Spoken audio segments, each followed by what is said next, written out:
Ahorita con Ricardo, una inquietud que tengo por la visión que tiene el Banco Central sobre el crecimiento económico global, particularmente Estados Unidos, que nos afecta directamente. Yo vi el comunicado de política monetaria de junio, la visión era muy parecida a la que hoy usted presentó en el informe, pero vi el comunicado de julio y vi un cambio muy radical, ¿no? O sea, de ser justamente conceptos como hoy de tener un rezago, las economías avanzadas de producto negativo, que es un concepto para mí importante, fuerte para los mercados, de hablar de cierta incertidumbre con el crecimiento de Estados Unidos, o incluso lo que hoy leí ahí, alcancé a leer casi todo el documento. Gracias. De que agua, por favor, de que hay un rezago de producto en el mismo México, probablemente o muy probablemente hasta todo el 2011. Es una visión de aguas con el crecimiento, y sin embargo es como un cambio con el último comunicado donde se veía más optimista la visión. ¿Cierto o hay algo que malinterpreto por ahí?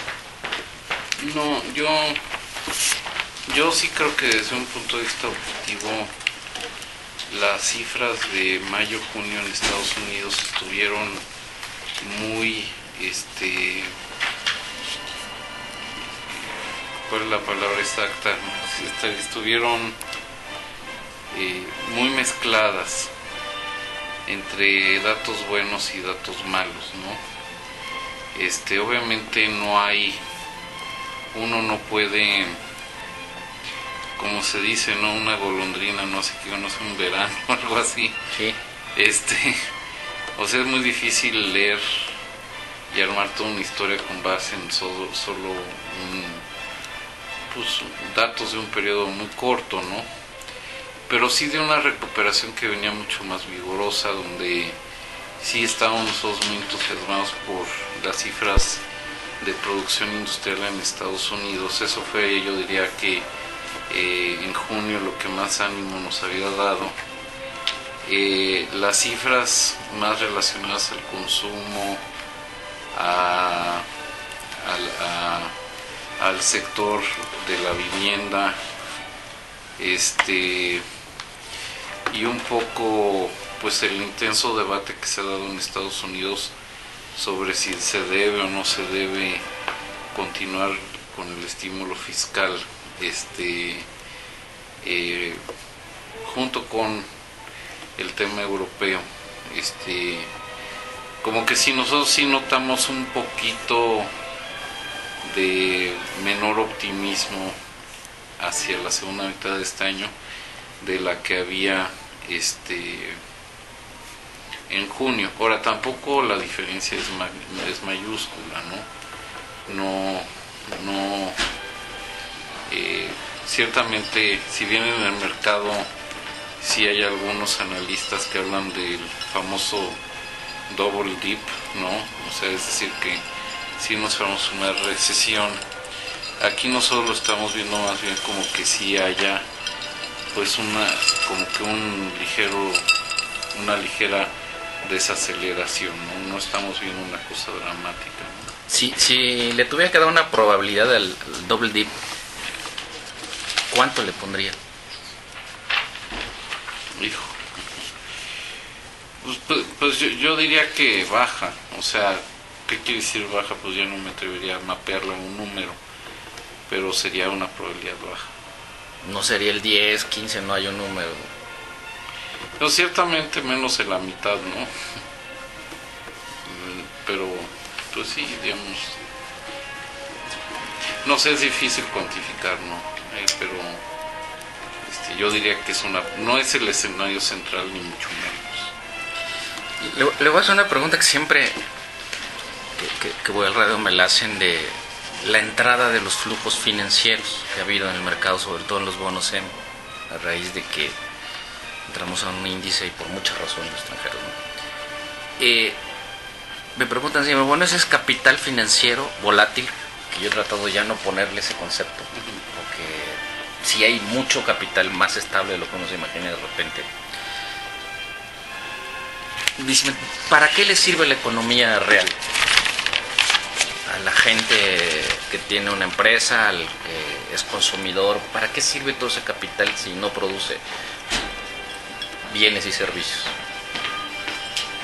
Bueno, lo que pasa es que sí produce bienes y servicios, ¿no? Uno tiene que ver las perdón, Salud. las fuentes y usos de recursos financieros. Y sí, en los últimos trimestres sí ha sido muy importante la entrada de capital del exterior. Empezando con la primera parte de si es capital transitorio o no, una de las cosas que a nosotros nos ha alentado bastante es que una parte muy importante de esos títulos de esas inversiones están yendo a títulos de mediano y largo plazo.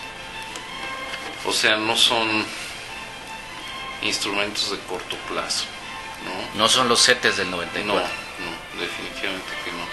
De hecho, pues los mayores adquirentes de títulos emitidos por el gobierno federal de mediano y largo plazo, la gran mayoría son extranjeros, ¿no? Ahora, esos recursos pues sí inmediatamente entran a financiar al gobierno federal, pero dadas las necesidades de financiamiento que tiene el gobierno federal, libera recursos, o sea, dinero interno que se utilizaría para financiar el gobierno y que ahora lo están financiando extranjeros, pues sí libera recursos que se pueden usar para alguna otra alternativa, ¿no? Para vivienda, para emisión de bonos de empresas, para crédito, para financiar proyectos, etcétera, ¿no? Para financiar a Pemex, para financiar a CFE, para financiar a la banca de desarrollo, ¿no? Sí, sí. O sea, sí se acomoda en esos recursos en impulso a la economía, ¿no?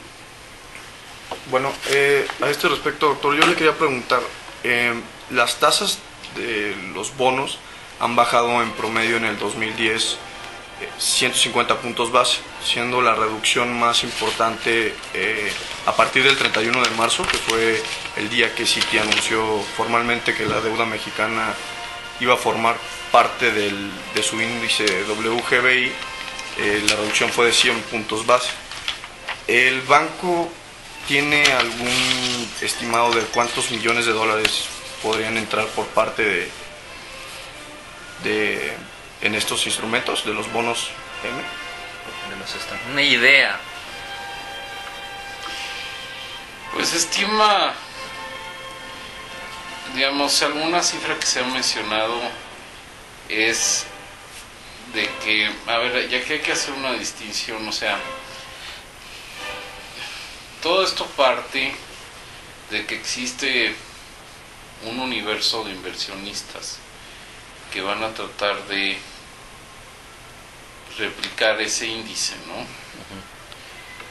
Y entonces uno diría, bueno, dado el tamaño que existe ese universo, si van a diversificar, ¿cuánto tendrían que aumentar su tenencia de bonos mexicanos?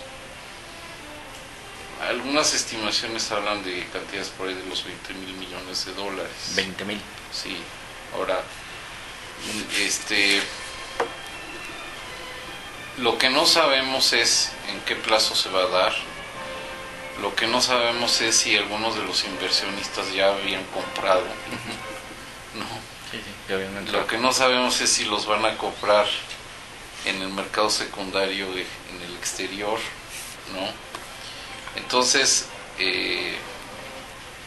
lo que no o sea, es muy difícil traducir eso a un flujo de entrada de recursos. No hay duda de que algo sí va a entrar y algo sí está entrando, ¿no? Pero poder hacer una identificación exacta de cuánto se está yendo ese índice es muy difícil porque hay otras maneras que no sea la venta directa en colocación primaria, por ejemplo, que los inversionistas pueden armar la posición que les permita replicar el índice, ¿no? Una de las cosas ahí en el mundo financiero, ahí entre los traders, que no les cuadran, que me preguntan mucho, es: oye, si ha crecido tanto la tenencia del sector externo, que a valor nominal me gusta porque es más tangible, yo sé que valor de mercado es otra cosa. Yo la otra vez que lo calculé son como 10, 12 mil millones de dólares, el equivalente más o menos. Entonces no debería de estar el tipo de cambio más abajo, porque no ha recogido muchos dólares el Banco Central. Bueno, el banco hemos acumulado 12 mil millones. Pero vienen de Pemex la mayoría, o me equivoco, no del mercado. No, viene una buena parte de Pemex y del gobierno federal, ¿no? Del mercado, pues hemos habido comprado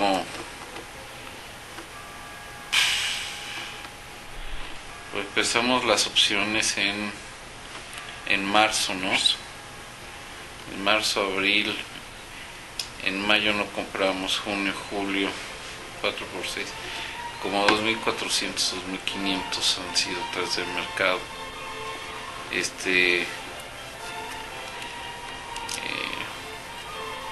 Podríamos decir que una parte de lo que le compra el Banco Central al gobierno federal viene de que recoge... ¿De dónde tiene dólares el Banco de México? Cuando le pagaron sus coberturas, si colocara UMS y decidiera quedarse con una parte de los dólares, o de dónde más podría venir. ¿Tendría alguna conexión con los bonos M? Es una duda más. Bueno, también uno de los, o sea, una parte sí viene de opciones, ¿no? Sí. Después, si ustedes recordarán, de manera muy exitosa este año el gobierno ha iniciado a hacer colocaciones sindicadas de ciertos bonos. Sí, sí. Y una buena parte de esos bonos se colocan en el exterior. Entonces eso ¿Se los pagan directamente? Se los pagan, sí, a través de un agente colocador. Sí, sí, claro. ¿No? Sí, entiendo, pero pero pues sí entran dólares al país, ¿no? Por eso, pero aunque no, se coloquen CETES, o bueno, no son CETES, pero bonos. Han sido bonos, ¿no? Pero no entran al mercado. No entran al mercado. Ya entendí. Me quedó claro, sí, me quedó clarísimo. Ahora, hay otra duda que yo le he discutido a gente ahí de las casas de bolsa, es la inflación en México, ¿no? La inflación en México está siendo baja, más baja de lo que cualquiera hubiera creído. Y yo leo con cuidado lo que dice, y lo que dice el Banco de México. No solo son los agropecuarios, o la baja de las tarifas eléctricas, o todas esas cosas. Hay una baja en la inflación subyacente, de hecho, caído. Correcto, mucho. Sí. Entonces, más allá de las tasas de interés, yo creería que el Banco Central tendría la oportunidad de bajar sus pronósticos. Están muy arriba, ¿no? de lo que tienen. Yo leí hoy el documento y leí esta frase, ¿no? Dice: si bien se considera que la trayectoria de la inflación podría ser mejor a la esperada para el segundo semestre del año, o sea, ya para adelante, el Instituto Central decidió no ajustar la trayectoria pronosticada hasta no tener mayor información correspondiente al tercer trimestre. Mi pregunta es: ¿puede entender que no está cerrada la posibilidad de ajustar a la baja las proyecciones del Banco de México? Con esa idea de que están esperando datos. Si los datos son buenos, podrían corregir. Sí, cerrada no está. No, cerrada no está. Digamos, sí tenemos mucha bueno, le damos, nos sentimos mucho más cómodos, con la inflación subyacente, con las cifras de inflación subyacente Buenas. que coincido plenamente, han sido muy buenas, pero donde sí tenemos un cierto grado de nerviosismo en la no subyacente, ¿no? Y si vemos la no subyacente, pues ahí sí hubo una variación, sí hemos tenido una ganancia importante en inflación con base en la no subyacente. Entonces pues hay la posibilidad de que eso pues, en un momento dado se nos descomponga, ¿no? Entonces por eso pues hemos sido prudentes. También una de las cosas que creo que el Banco Coco ha hecho, yo creo que nunca había hecho, es de que decimos, bueno, mantenemos la trayectoria, pero pues es probable que sea mejor que eso, ¿no? Sí, ¿No? Entonces, como que sí estamos dando pues bastante información de qué es lo que estamos esperando, ¿no? Se lo digo porque el mercado a veces, cuando yo decía, bueno, pues ¿por qué no bajar la tasa de interés del Banco Central? Me decían, bueno, no necesita bajarla, puede usar un discurso más benévolo, que yo lo siento y lo leo así, pero quizá yo les decía, si fuera con una acción de bajar los pronósticos, como que permite que el mercado se sienta más cómodo, no solo con el aplanamiento de los CETES, que es brutal lo que está aplanado, de los bonos, ¿no? De los bonos que están muy bajos, las tasas, no muy bajas, yo insisto, corresponden a otros fundamentales, nunca más, porque no es que estén, porque lo de decir muy bajas es como creer que están artificialmente bajas, que yo no lo creo, pero es una discusión ahí. Pero bueno, no sé, tú tenías otra pregunta. Sí, respecto a este tema de la política monetaria, particularmente el hecho de que algunos de los bancos más importantes en Estados Unidos y la Reserva Federal hayan reducido el pronóstico de crecimiento para la economía norteamericana, y viendo que el ciclo económico de México está fuertemente vinculado con el de la Unión Americana, mi pregunta es: ¿en qué medida podría esto llevar al Banco de México a considerar una reducción en la tasa de referencia como medida de política monetaria? Y si de no ser así, si existe otro factor que el banco considere para llevar a cabo una medida similar.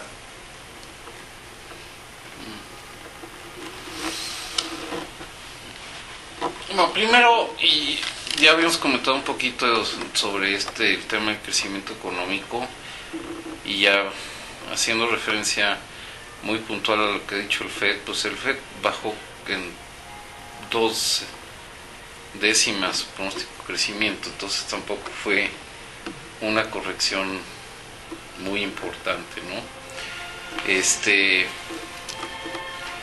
Yo creo que, como dije en un principio, pues si nosotros seguimos también viendo un crecimiento positivo, aunque un poquito más desacelerado, ¿no? Ahora, el escenario de crecimiento en México en general, pues no lo estamos modificando mucho. Nosotros sí sentimos, cuando menos con base en la información disponible el día de hoy, de que el segundo trimestre pues debería ser un buen trimestre, ¿no? Por eso dijimos que estamos esperando un crecimiento entre 2,5 y 3, desestacionarlo trimestre con trimestre para el segundo trimestre, que llevaría tasas de alrededor del 7%. Anualizada. Sí. Ahora hay que ver pues cómo se comporta esto ya en el tercer y cuarto trimestre, ¿no? Pero pues digamos, eso nos llevaría un poquito más a la parte más alta de el intervalo entre 4 y 5%, ¿no?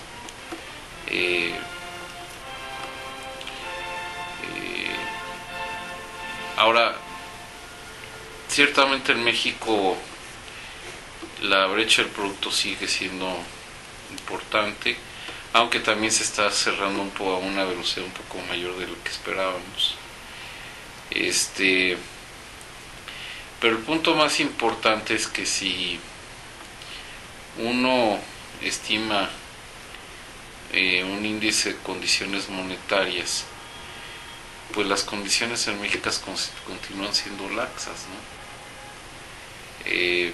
Ahora, ¿qué tanto valdría la pena ponerlas más laxas? Yo creo que si hubiera algo que en un principio o sea, más bien yo lo pondría así: el tema que a nosotros nos preocupa no es únicamente la inflación de ahorita, sino sobre todo también por el hecho de que con frecuencia la inflación responde de manera rezagada a las medidas de política monetaria. Pues sí nos preocupa la inflación de mediano y largo plazo. Y una cosa que decimos de manera reiterada, pues es de que las inflaciones de mediano y largo plazo, las expectativas no se han ajustado de manera paralela a la baja, ¿no? Es más, digamos, si uno hace una curva de las expectativas de inflación, pues también se han venido aplanando, ¿no? Porque estaban muy altas para 2010 y han ido bajando, pero el dato de más largo plazo no ha bajado. Entonces, pues el mercado sí piensa, y hay elementos para pensarlo, de que vamos a cerrar mejor este año, de que posiblemente el año tengamos en el 2011 también haya una reducción adicional, ¿no? Pero pues como que el mercado todavía no piensa que esto vaya a ser o que todas estas ganancias que estemos teniendo vayan a incidir en la inflación de mediano y largo plazo. Digamos que no lo ven como una tendencia estructural. Pues sí, como que se ve una cierta resistencia a reducciones a la inflación en el mediano y largo plazo, ¿no? Yo pienso que hay algunos factores que inciden sobre eso, ¿no? Por ejemplo, y eso lo decimos en el propio informe, ¿no? El hecho de que, pues con frecuencia, y digo, y esto yo lo hice cuando era secretario de Hacienda, bueno, pues hay que hacer algunos ajustes en precios públicos, impuestos que pueden afectar la inflación. No me quiero anticipar, ni quiere decir que vaya a suceder, pero en un momento dado sí uno puede pensar que el mercado esté pensando en eso, ¿no? Ciertamente si Hacienda saca un paquete inercial, ¿no? Un paquete, bueno, porque también con respecto a este año hay ciertos que, digamos, presupuestamos con base en 3% de crecimiento y va a ser mayor al 4%, ¿no? Entonces hay el precio del petróleo ha sido mayor al esperado, o sea, si hay algunos factores, la reforma fiscal ha dado una buena recaudación, o sea, sí las cifras fiscales vienen bien. Digamos, si tenemos un escenario o hay una propuesta y una decisión del Congreso en materia de ingresos que no implicarán sorpresas inflacionarias, pues a mí se me hace que eso podría permitir quizá tener menores inflaciones hacia el año entrante, ¿no? Pero bueno, pues hay una cierta reticencia, ¿no? Entonces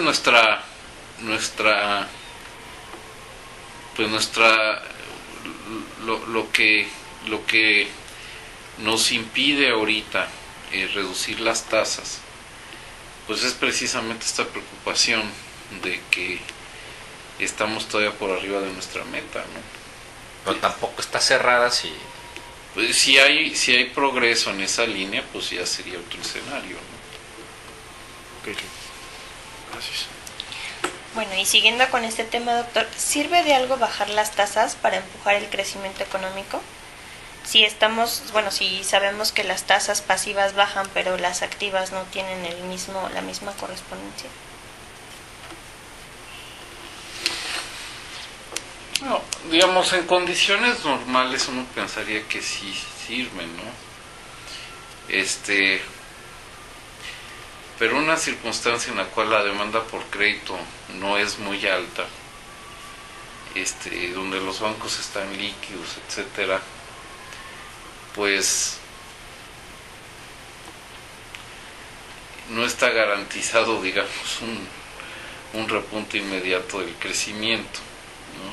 Digamos, vamos al caso a un extremo, ¿no? Pues Estados Unidos, que tiene la tasa en cero y que la base monetaria pues la ha multiplicado por 150 veces el Federal Reserve, pues no están teniendo un crecimiento que haya aumentado de manera correspondiente a ese movimiento en tasas.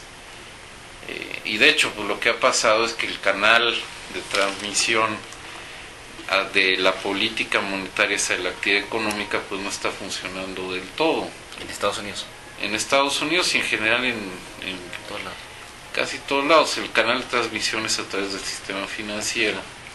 Pero si no hay una demanda por crédito que quiera aprovechar esas bajas tasas por cuestiones de incertidumbre, por cuestiones de sobreendeudamiento, etcétera, etcétera, pues entonces ese mecanismo de transmisión no es eficiente. Entonces yo diría que ahorita estamos en una etapa en la cual pues ese mecanismo de transmisión no es tan efectivo como en otras circunstancias, ¿no? ¿Tenías otra por ahí? Sí. ¿Por qué la importancia de las reservas internacionales? ¿Y por qué acumularlas? Sobre todo que son costosos. Seguro. Bueno,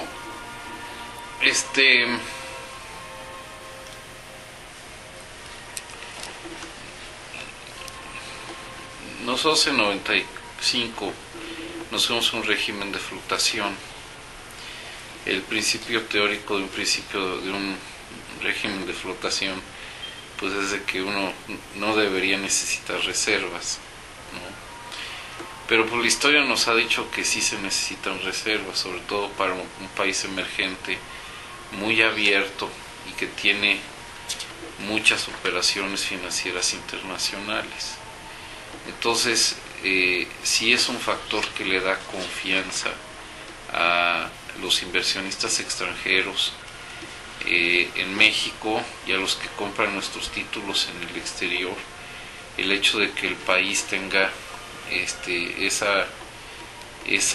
ese acervo de moneda extranjera, pues para poder coadyuvar a la solvencia del país en cuanto a sus obligaciones internacionales. Ahora uno diría, ¿qué fija el monto? Pues había en el pasado unos ciertos criterios que por otro lado pues yo pienso que ya están rebasados. Hemos transitado de una circunstancia en que esos criterios pues la realidad los ha hecho poco relevantes, ¿no? Como eran por ejemplo los meses de importaciones que uno tenía en las reservas, si cubrías o no con tus reservas los pagos de vencimientos de deuda que tuvieras en el corto plazo, un porcentaje del PIB, etcétera, ¿no? Como resultado de la entrada de Brasil, bueno, no mala entrada, pero con la mayor presencia de países como Brasil, China, Corea, India en los mercados financieros, y al haber tenido estos países un proceso de acumulación muy agresivo de reservas internacionales, de alguna manera lo que hacen las agencias calificadoras es comparar al país con lo que les llaman en inglés la palabra que usan es sus peers, o sea, sus pares. Y a nosotros nos comparan contra esos países, con Corea, con países como Chile, pues todos ellos como proporción del PIB, como porcentaje de la deuda externa, como meses de importación, tienen mayores reservas que las nuestras. Entonces, comparativamente respecto a países similares, a México se le ve como un país con pocas reservas. Entonces, en el año 2008-2009, que fue el punto más álgido de la crisis, sí nos penalizó el mercado por una proporción relativamente pequeña. No baja ni suficiente, pero sí baja con respecto a sus pares de reservas, ¿no? Ahora, ahí lo que tratamos de hacer fue remediar esa circunstancia a través de contratar este crédito contingente con el fondo de 47,000 millones de dólares, ¿no? Pero pues también como que el mercado dice, pero le damos más peso a lo que sea tuyo, a lo que sea prestado, ¿no? Entonces por eso hemos venido acumulando reservas, y eso pues es básicamente pues para consolidar la calificación de crédito del país y que sigamos beneficiándonos de recursos del exterior, ¿no?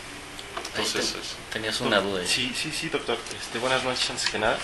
En marzo, el Fondo Monetario Internacional saca un documento llamado México se recupera, pero crisis vislumbra algunos retos. En ese documento, a través de un modelo que calcularon que se llama Buffer Stock Model, ellos mencionaban que el óptimo para las reservas internacionales era entre 125 y 129 mil millones de dólares. Usted, con la experiencia que tiene al frente de algunas instituciones de prestigio, ¿qué opina al respecto? ¿Y usted tendrá algún óptimo para las reservas internacionales? No, o sea, la verdad es que no hay una cifra mágica, ¿no? Ese es el problema, ¿no? Sí hay países como, por ejemplo, y yo estoy seguro que ese mismo documento del fondo ha de decir que pues no hay una manera óptima de calcular el nivel deseable de la reserva, ¿no?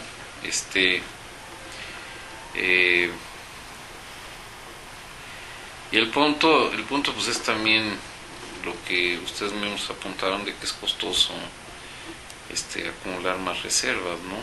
Entonces, yo creo que cuánto acumula uno de reservas pues depende mucho de la oportunidad, del estrés que le estás metiendo a la economía por la acumulación de reservas, porque al igual, digamos, porque también una de las cosas que hay que tomar en cuenta no nada más es que cueste el hecho de que estemos invirtiendo a plazos y en instrumentos que pagan una tasa muy baja, sino que las tenemos que financiar, y ese financiamiento sí desplaza otros usos, ¿no? Entonces, pues eso sí requiere pues un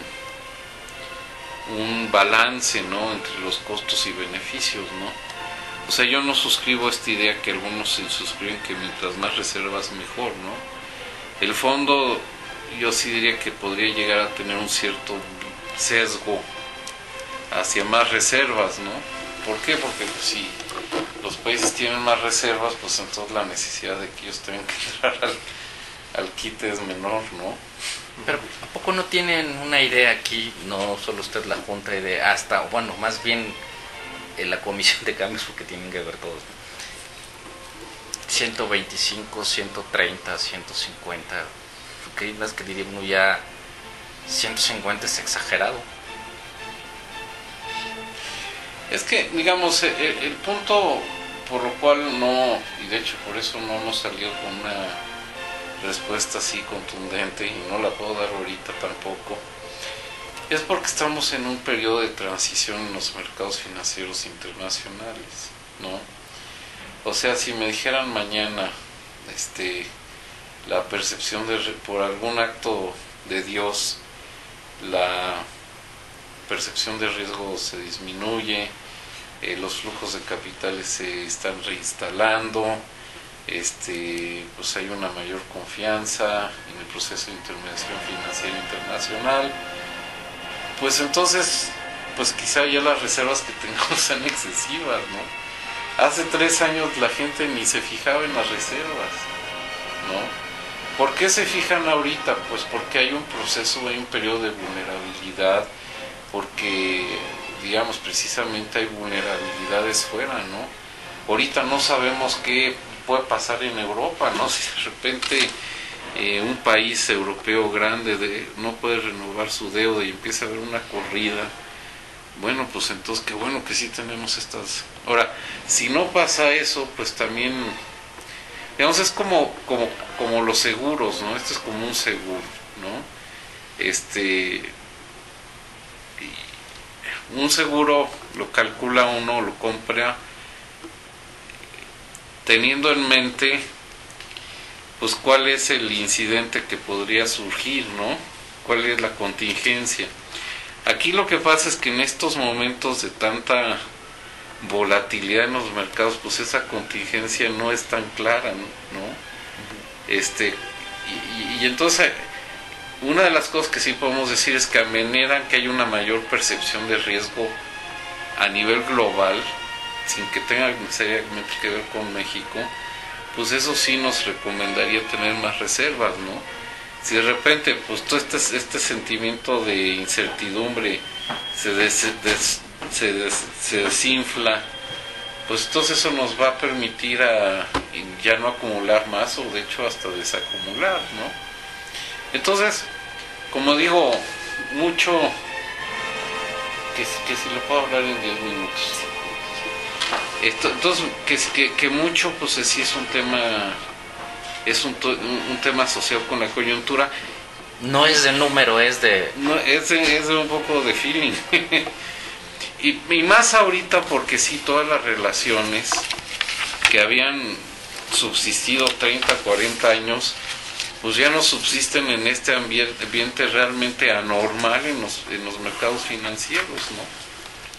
Aquí yo tengo una duda. No tiene nada que ver, porque me quedó claro, con las tenencias de bonos del extranjero el que acumulen más reservas.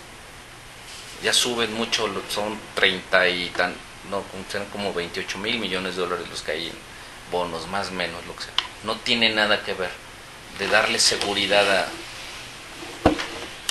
a ver, nosotros no vamos a acumular más reservas en función de cuánto nos compren, pero con el mecanismo de opciones sí es más factible que compremos si entran más recursos, ¿no? Si entran más recursos, pues las condiciones de compra a través del mecanismo de opciones aumentan la probabilidad y así terminamos con más, ¿no? ¿Tú tenías algo del mecanismo? Sí. ¿Por cuánto tiempo el Banco de México seguirá con este mecanismo de opciones? Pues es lo mismo del monto óptimo de la reserva, ¿no? Ahorita por el momento se ha mantenido esa decisión. En los próximos meses pues la Comisión de Cambios se va a juntar, va a evaluar la circunstancia y ya decidiremos, ¿no? Pero ahorita por el momento pues es continuar con el mecanismo. Yo tengo una duda que hay mucho en los operadores. Altas reservas internacionales, ¿no? Que ya nos comenta que para que no nos lo penalicen las calificadoras y nos comparan con otros que tienen más proporción. Ya son razonablemente buenas, ya quedamos como... Luego dicen, equilibrio fiscal es bueno, es muy bueno comparado con quien quiera, ¿no? Con los países europeos, con Estados Unidos, ahora sí cuando nos podemos comprar con quien sea estamos bien, ¿no? Es algo que se hizo bien, yo he insistido, se hizo bien. Entonces la hoja crediticia de México es buena, parte del por qué vienen a comprar los bonos es eso, ven estos datos, no solo es que les guste México. Y no hay una idea o una percepción de por qué no nos lo premian las calificadoras. Si nos penalizaron antes muchas cosas, ¿por qué ahora? ¿O cuál es la percepción? ¿Podría existir que las calificadoras terminen por regresándonos el downgrade que nos quitaron, el escaloncito ahí entre las calificadoras? ¿O no lo ve usted? No, yo sí creo que hay posibilidades de que eso regrese, pero pues sí habría que hacer algunas cosas, ¿no? O sea, ¿cuáles son los otros factores que nos penalizan? Bueno,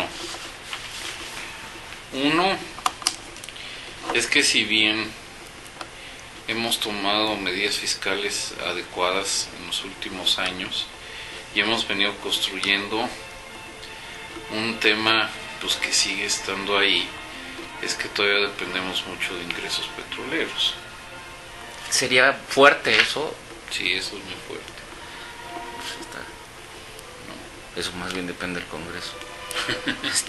¿Qué otro fuerte sería?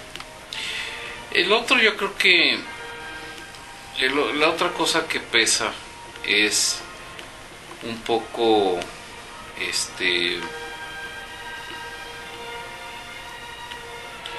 y sobre todo viendo la dinámica hacia adelante, es la capacidad de crecimiento de la economía.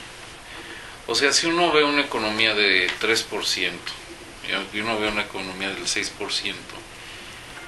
pues si uno está creciendo al 6%, la relación de deuda sobre PIB, por ejemplo, empieza a caer, ¿no? Claro. Si tienes un cierto ajuste fiscal. Con disciplina fiscal como la nuestra, pues sí cae después de algunos años, pero cae menos, ¿no? Entonces, al fin del día sí se fijan en cuál es la capacidad de pago de un país, y la capacidad de pago de un país hoy y sobre todo en el futuro depende mucho de qué tan grande es esa economía, ¿no? O sea, va a depender de cuánta deuda más contrates, que pues una buena parte es el supuesto fiscal que uno haga, pero también de la capacidad de pago que tenga la economía, y la capacidad de pago es el crecimiento. Entonces, si México empieza a crecer de manera sostenible arriba del 4,5%, yo creo que después de unos años sí nos pueden dar un upgrade, ¿no? Hablamos de años. Digo, estas cosas llevan tiempo, ¿no? Estas cosas llevan tiempo. Ya, yo también, pero nada más la última, no sé si... Este tema de las comisiones bancarias, en estos 2-3 días de semana, tengo oportunidad de platicar con la gente de los bancos, de los bancos grandes. Están muy molestos. Bueno, al menos a mí me suena una molestia muy grande, ¿no? Están diciendo, escribe de eso porque está mal lo que hizo el Banco de México, de estas comisiones. Su voz allá pública es otra cosa, ¿no? Pero off the record, como pongo aquí, se queja. Mi pregunta es, ¿la medida tiene como objetivo hacer que los bancos presten o compitan por prestar y bajen las tasas activas? A ver. O sea, nosotros sacamos esta regulación ahorita porque tenemos una obligación de ley por hacer.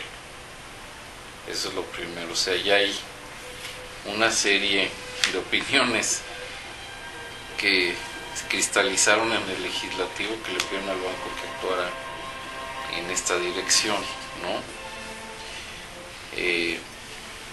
Número 2, nosotros seguimos pensando en que la competencia, la autorregulación de parte de los bancos es lo que debe de mantener la dinámica, y por eso nosotros también, al sacar las comisiones y al sacar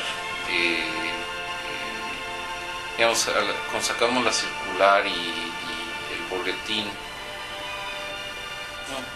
pusimos muy claros cuáles fueron los principios que seguimos, más que nada para dar la impresión, no para darle impresión, sino para darle la certeza de que no son decisiones caprichosas, ¿no?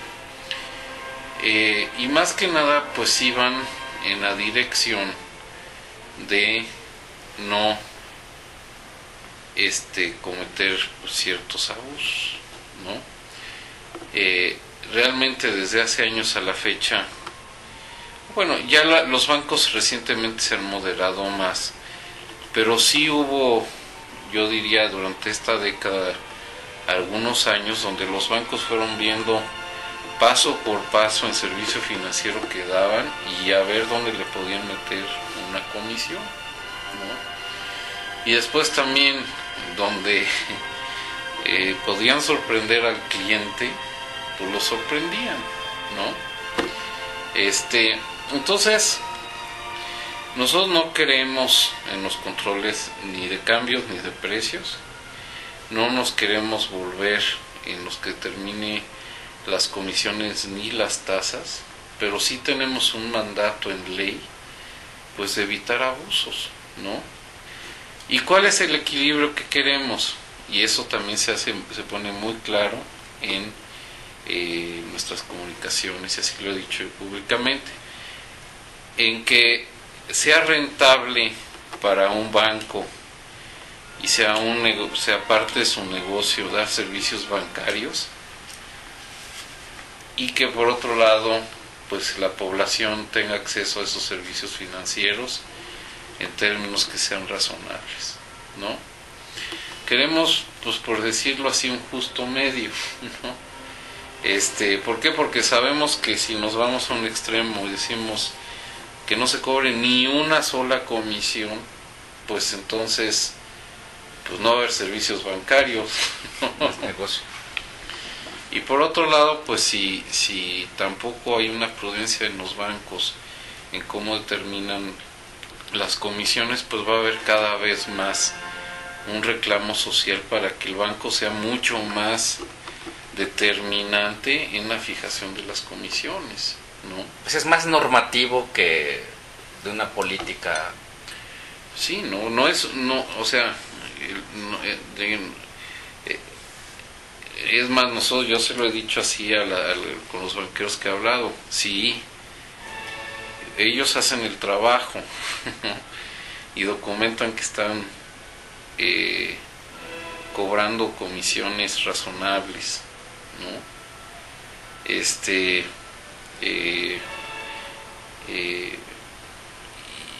Pues nosotros no lo vamos a respetar plenamente, ¿no? O sea, nosotros no tenemos esto como... O sea, nosotros estamos haciendo lo que nos marca la ley, pero no es una cruzada dogmática en contra de los bancos, ¿no? Ya. Oiga, doctor, ¿y las minutas, habrá minutas en este año o cerca de...? Ahí vamos en esa discusión. ¿Este año habrá minutas? ¿O de qué depende, doctor? No, mira, el banco creo que sí hemos buscado ser más transparentes, es algo que vemos que va a ser parte de un proceso evolutivo, digamos, ya está en esfera de discusión de la Junta, lo que sí no quisiera es ponerle ya una fecha, ¿no? Pero se está discutiendo. No está lejos. No está lejos. Digo, porque es No una está demanda, lejos. ¿no? Es bueno saber qué se discutió, aunque no digan quién lo dice o quién vota, pues a ver qué dicen ahí. Digo, si las publica todo el mundo, dice, bueno, ¿por qué dicen o concluyeron eso? Nos damos una idea de qué discuten. A lo mejor no les gusta que salga su nombre, pero mucha gente ha dicho es que pues no le gusta fulano. Bueno, pues entonces que digan, que se discute. Pero no es únicamente que no les guste, es de que también es que tanto puede una publicación de una discusión inhibir las opiniones, ¿no? Pero lo hace la FED, lo hace el Banco de Brasil, lo hace... O sea, como que no es algo nuevo o... Pero digamos, es un tema donde no es universal. Sí, no todos No publican todos los nombres. los bancos. Mientras, Y de más, hecho, mientras más pocos- chico es la Junta de Gobierno, es menos conveniente que se Y de hecho prácticamente nadie. Digo, por Pues, ejemplo, la uno que es así que en muchos sentidos es así como la mejor práctica en muchos sentidos, el Banco Central Europeo, pues no hace ni minutas. No es un banco muy sui generis, ¿no? Por decirlo. No, por Chile eso. no publica los nombres. Pero digamos, si hay un espíritu en esta junta de mayor transparencia y apertura, y lo estamos estudiando. Bueno, no sé si ustedes... Tengo una última pregunta, si me lo permite. Ya, muy breve, doctor. Usted escribió en el Korea Economic Daily que el complemento de las reservas que ya habíamos tocado, ¿con qué institución se tendría que validar que esa línea de crédito formara parte de las reservas internas? ¿Quién sería la institución encargada de dar el visto bueno para las calificadoras? Las calificadoras son las que tienen que hacer esa. Ya, digo, no lo listo.